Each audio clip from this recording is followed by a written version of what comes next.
Hi everybody, it's Melanie in the King Arthur kitchen, and today we are making double chocolate focaccia. For those of you that like pastry, it has nice melted pools of chocolate, dark cocoa in the dough itself. It has a sprinkling of Swedish pearl sugar on top for little bites of crunchy sweetness.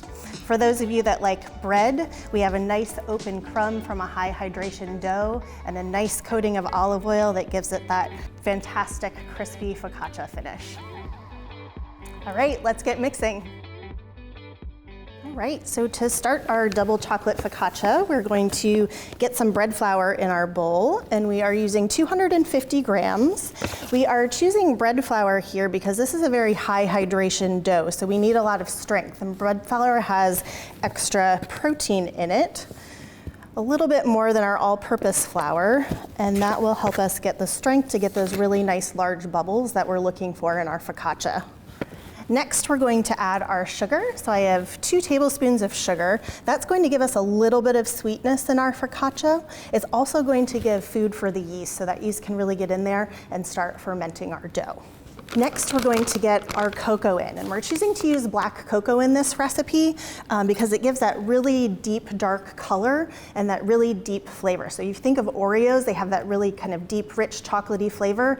That little bit of black cocoa is going to go a long way in this focaccia to give us that really deep, dark chocolate flavor. So we have 11 grams going in, or about 2 tablespoons, so it really doesn't take much. If you don't have black cocoa, you can use any other dark cocoa. If you're using something like just a regular Dutch processed cocoa, the color will be a little bit lighter than what you see today, but perfectly fine to use. All right, next we're gonna add our salt. We have a teaspoon of salt going in. Salt's gonna add some flavor for us, and it's also going to slow down our fermentation. Next, we're going to add our liquid ingredients. So I have 256 grams of warm water here, and I just like to check the temperature with my finger. So we want about 100-degree water, and your body temperature is about 98. So if it feels just a little bit warm to the touch, that's the perfect temperature for your water. If you're happy, your dough will be happy. So I'm gonna add that right in, along with a tablespoon of olive oil. We're using olive oil here just to stick with kind of that classic focaccia preparation. It's going to make our dough nice and tender and give it a little bit of depth of flavor. Now, because we're making a sweet bread, I always like to add a little bit of vanilla to my sweet baked goods. And I like to think of vanilla as salt here. So adding a little bit of vanilla, we're doing a teaspoon here. It's going to boost all the other flavors here. And now we're ready to get this on our mixer. We're gonna be using a paddle for this dough because it's such high hydration. It's about 100% hydration, so it's gonna be a very sticky dough. So we don't need the dough hook here. We're gonna stick with the paddle. And I'm gonna mix this on low speed just to incorporate all of the dry ingredients. When our dough starts to come together, we're going to stop, and I'm gonna scrape any flour down off the sides of my bowl here. Make sure everything is incorporated. And then we're gonna mix this one more time on low speed.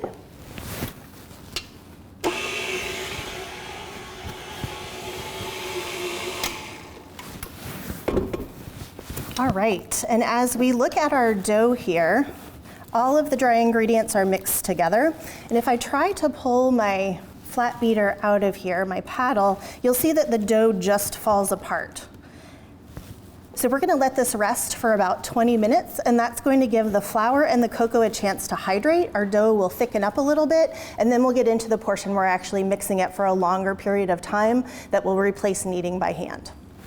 Our dough has been resting for 20 minutes now, so we're gonna go ahead and put it back on our mixer. Again, this resting period just allows the flour and the cocoa to hydrate. The gluten starts to form.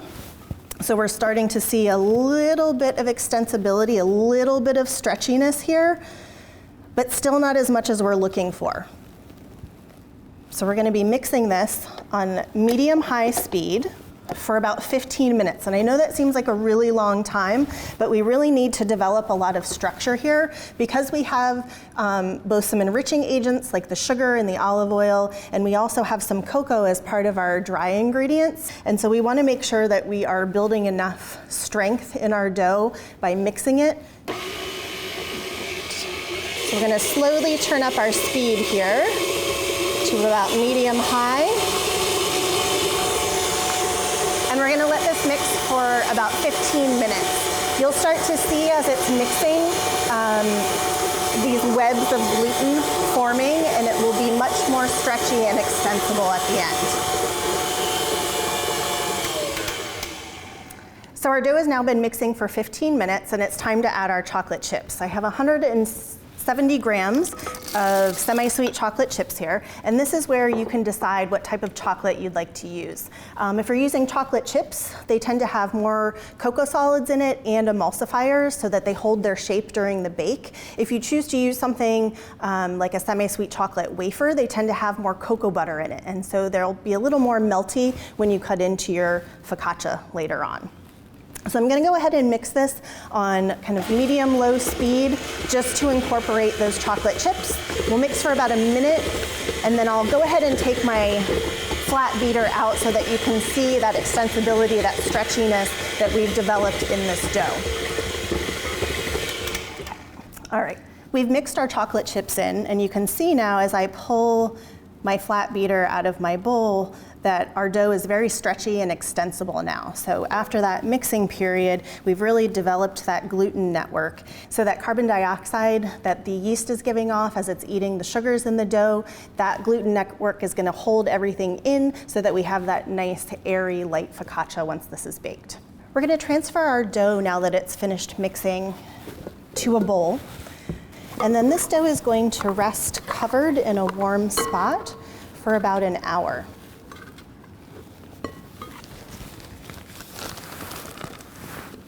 Our dough has been resting in a warm area for about 1 hour, and now we're gonna prep our pan. I'm gonna start by just spraying it with a little bit of pan spray. Because we have chocolate chips or chocolate wafers in our focaccia, we wanna make sure after the bake that it releases easily. So the pan spraying will help that.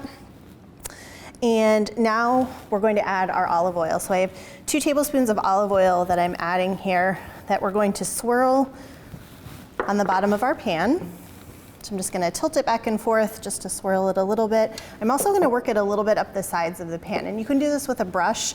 Because I need my hands greased when I actually take the dough out and start to press it into the pan, I'm just gonna go ahead and do this by hand.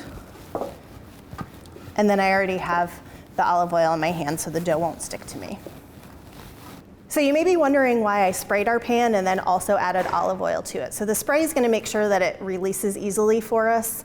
The olive oil is there so the bottom of our focaccia will really crisp up and give us a lot of flavor.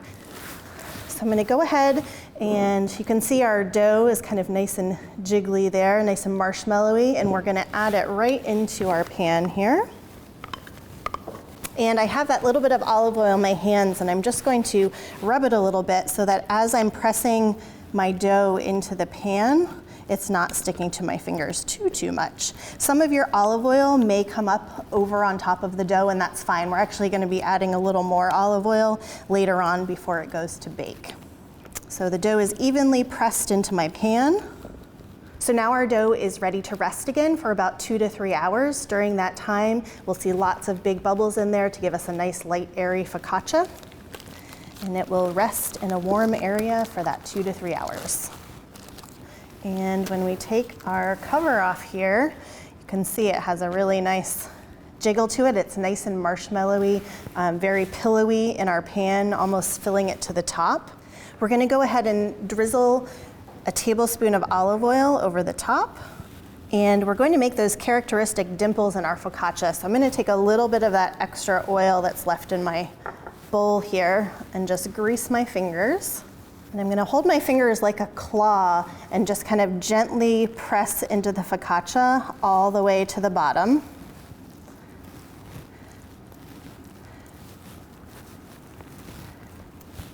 And you may see some big bubbles.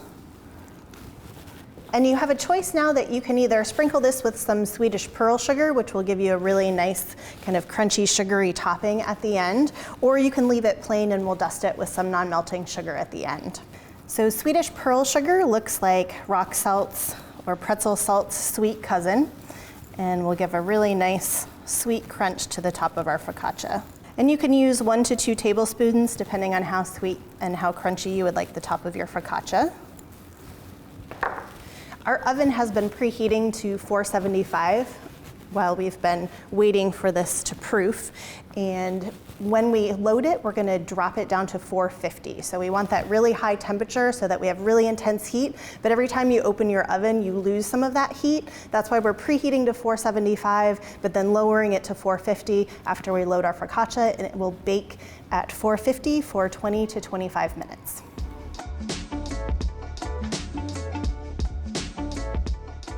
Our focaccia has baked about 25 minutes. Looking at it, the top is nice and matte finished. You can really smell the chocolate aroma from that cocoa. You can hear the sizzling of the olive oil in the pan. I'm gonna take an offset spatula and just lightly go around the edges to make sure this is going to release for us. And now we're ready to remove it from the pan. Now that our focaccia is out of the pan, we want to make sure it rests here at room temperature on a cooling rack so that it's not steaming underneath. 10 to 15 minutes will be great. It'll be still nice and warm, so the chocolate will be melty and the edges will be nice and crisp, and it'll be ready to eat. Our focaccia has been cooling for about 15 minutes, so it's still warm to the touch. I'm just going to transfer it to my cutting board. And let's go ahead and cut it in half so we can see that beautiful cross section of our crumb. You can still see the chocolate is nice and melted there. So we have those really nice crisp edges. You can see nice and coated with olive oil on the outside. We have a nice open crumb structure and those little pools of chocolate. And I'm going to show you a couple delicious ways to serve this focaccia. This recipe is the best of both worlds. For those of you that like pastry, it has cocoa in the dough, melty pools of chocolate, nice crunchy sugary bits of Swedish pearl sugar on top. For those of you that like bread, it has a nice open structure and a crispy outer edge from an olive oil coating. This is actually really good. The mascarpone is so nice and creamy, kind of like melted butter, but with a little bit of sweetness. The jam is nice and tart. For those of you that love Black Forest cake, this is going to be your new favorite sandwich. Thanks so much for baking with me today. The recipe is in the link in the description, and I'm going to go finish this.